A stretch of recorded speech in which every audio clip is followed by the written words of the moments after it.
حضور صلی اللہ علیہ وسلم سے 1000 سال پیشتر یمن کا بادشاہ تبا خمیری تھا۔ ایک مرتبہ وہ اپنی سلطنت کے دورہ کو نکلا۔ 12,000 عالم اور حکیم اور 1,32,000 سوار، 1,13,000 پیادہ اپنے ہمراہ لیے ہوئے اس شان سے نکلا کہ جہاں بھی پہنچتا اس کی شان و شوکت شاہی دیکھ کر مخلوق خدا چاروں طرف نظارہ کو جمع ہو جاتی تھی۔ یہ بادشاہ جب دورہ کرتا ہوا مکہ معظمہ پہنچا تو اہل مکہ سے کوئی اسے دیکھنے نہ آیا۔ بادشاہ حیران ہوا اور اپنے وزیر اعظم سے اس کی وجہ پوچھی تو اس نے بتایا کہ اس شہر میں ایک گھر ہے جسے بیت اللہ کہتے ہیں۔ اس کی اور اس کے خادموں کی، جو یہاں کے باشندے ہیں، تمام لوگ بے حد تعظیم کرتے ہیں، اور جتنا آپ کا لشکر ہے اس سے کہیں زیادہ دور اور نزدیک کے لوگ اس گھر کی زیارت کو آتے ہیں اور یہاں کے باشندوں کی خدمت کر کے چلے جاتے ہیں۔ پھر آپ کا لشکر ان کے خیال میں کیوں آئے؟ یہ سن کر بادشاہ کو غصہ آیا اور قسم کھا کر کہنے لگا کہ میں اس گھر کو کھدوا دوں گا اور یہاں کے باشندوں کو قتل کروا دوں گا۔ یہ کہنا تھا کہ بادشاہ کے ناک، منہ اور آنکھوں سے خون بہنا شروع ہو گیا اور ایسا بدبودار مادہ بہنے لگا کہ اس کے پاس بیٹھنے کی بھی طاقت نہ رہی۔ اس مرض کا علاج کیا گیا مگر افاقہ نہ ہوا۔ شام کے وقت بادشاہی علماء میں سے ایک عالم ربانی تشریف لائے اور نبض دیکھ کر فرمایا، مرض آسمانی ہے اور علاج زمین کا ہو رہا ہے۔ اے بادشاہ، آپ نے اگر کوئی بری نیت کی ہے تو فوراً اس سے توبہ کرے۔ بادشاہ نے دل ہی دل میں بیت اللہ شریف اور خدام کعبہ کے متعلق اپنے ارادے سے توبہ کی۔ توبہ کرتے ہی اس کا وہ خون اور مادہ بہنا بند ہو گیا، اور پھر صحت کی خوشی میں اس نے بیت اللہ شریف کو ریشمی غلاف چڑھایا اور شہر کے ہر باشندے کو 7 اشرفی اور 7 ریشمی جوڑے نذر کیے۔ پھر یہاں سے چل کر مدینہ منورہ پہنچا تو ہمراہی علماء نے، جو کتب سماویہ کے عالم تھے، وہاں کی مٹی کو سونگھا اور کنکریوں کو دیکھا، اور نبی آخر الزماں صلی اللہ علیہ وسلم کی ہجرت گاہ کی جو علامتیں انہوں نے پڑھی تھیں ان کے مطابق اس سرزمین کو پایا تو باہم عہد کر لیا کہ ہم یہاں ہی مر جائیں گے مگر اس سرزمین کو نہ چھوڑیں گے۔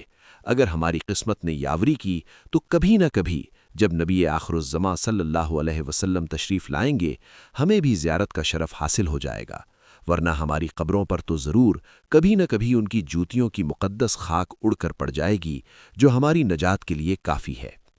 یہ سن کر بادشاہ نے ان عالموں کے واسطے 400 مکان بنوائے اور اس بڑے عالم ربانی کے مکان کے پاس حضور کی خاطر ایک 2 منزلہ عمدہ مکان تعمیر کروایا اور وصیت کر دی کہ جب آپ صلی اللہ علیہ وسلم تشریف لائیں تو یہ مکان آپ کی آرام گاہ ہو، اور ان 400 علماء کی کافی مالی امداد بھی کی اور کہا کہ تم ہمیشہ یہیں رہو۔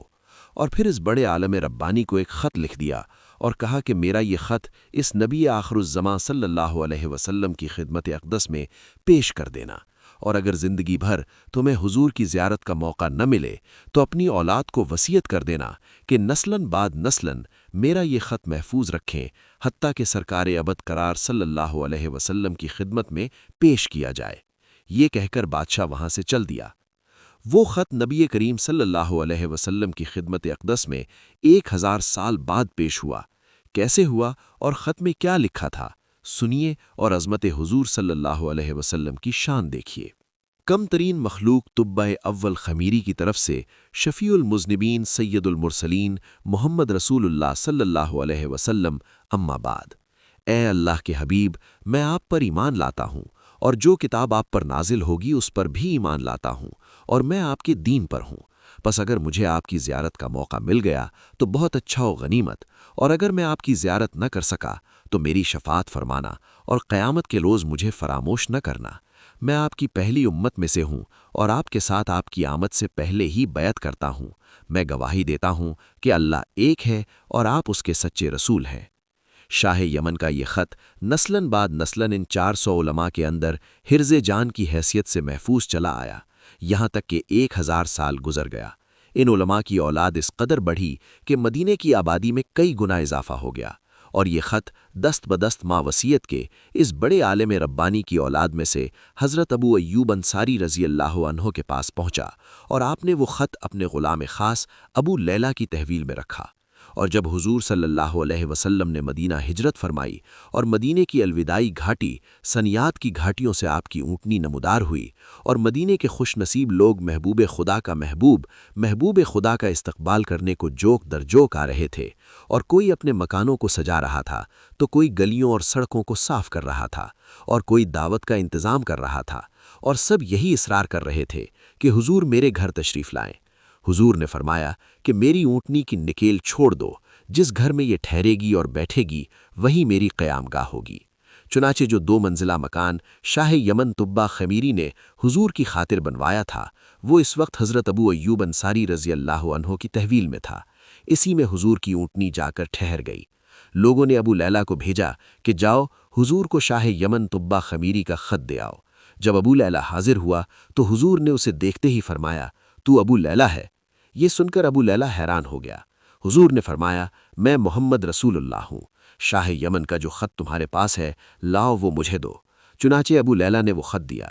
حضور نے پڑھ کر فرمایا، سالے بھائی طبہ کو آفرین اور شاباش، سبحان اللہ، میں صدقے یا رسول اللہ۔ بحوالہ کتب میزان الادیان، کتاب المستطاب۔